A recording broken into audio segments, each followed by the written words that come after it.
मणिपुर के एक आईएएस अफसर ने बिना सरकार की मदद से गांव वालों के साथ मिलकर 100 किलोमीटर लंबी सड़क बना दी।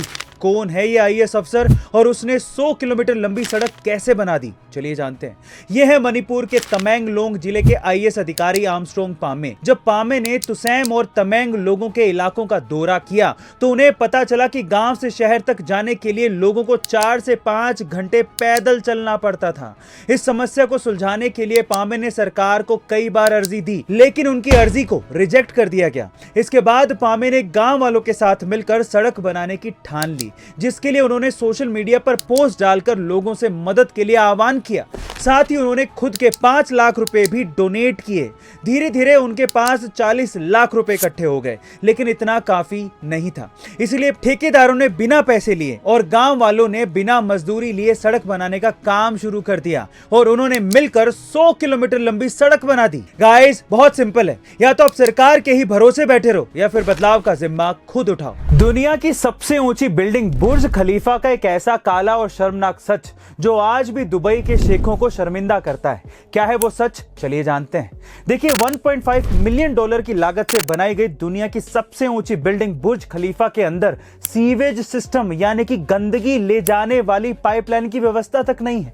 चमचमाते बुर्ज खलीफा की यही समस्या सबसे बड़ी कमजोरी बन चुकी है, क्योंकि बुर्ज खलीफा के 163 मंजिलों पर रहने वाले लोगों का बाथरूम का पानी और टॉयलेट की सारी गंदगी शहर के किसी भी सीवेज सिस्टम यानी कि गटर से कनेक्टेड ही नहीं है। इसलिए हर रोज रात के समय ये गंदगी ट्रकों में भर भर के शहर के बाहर फेंक दी जाती है, जो वाकई शर्मनाक चीज है। बिल्डिंग के निर्माणकर्ताओं का यह मानना था कि बुर्ज खलीफा से निकली हुई गंदगी ट्रक में भरकर ले जाना सीवेज सिस्टम बनाने से कम खर्चीला होगा और इससे प्रोजेक्ट का खर्चा और बढ़ जाता, इसीलिए उन्होंने सीवेज सिस्टम बनाया ही नहीं।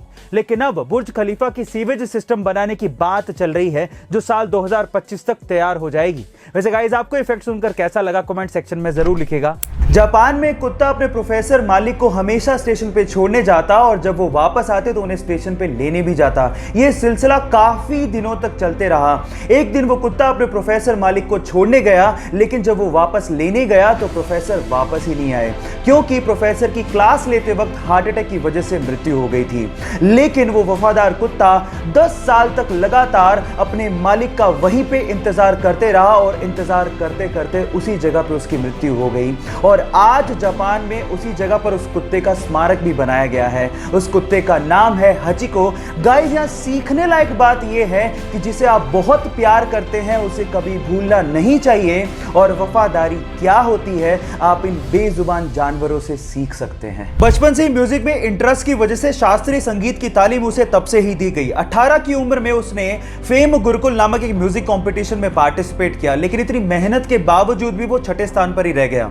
इसके बाद उसे समझ में आया कि म्यूजिक में उसे और डेप्थ की जरूरत है। अपने सर्वाइवल के लिए उसने मुंबई में कई म्यूजिक कंपोजर्स के अंडर काम किया। फाइनली अपनी मेहनत के चलते बॉलीवुड में उसे अपना पहला ब्रेक फिर मोहब्बत सॉन्ग से मिला।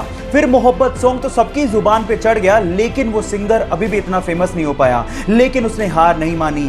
फाइनली आशिकी 2 के तुम ही हो सॉन्ग के बाद वो रातों रात सुपरस्टार बन गया। गाइस, अब आप ये सोचिए कि अगर उस सिंगर ने कंपटीशन हारने के बाद हार मान ली होती तो क्या वो आज अरिजीत सिंह से द अरिजीत सिंह बन पाता? इसीलिए नेवर गिव अप।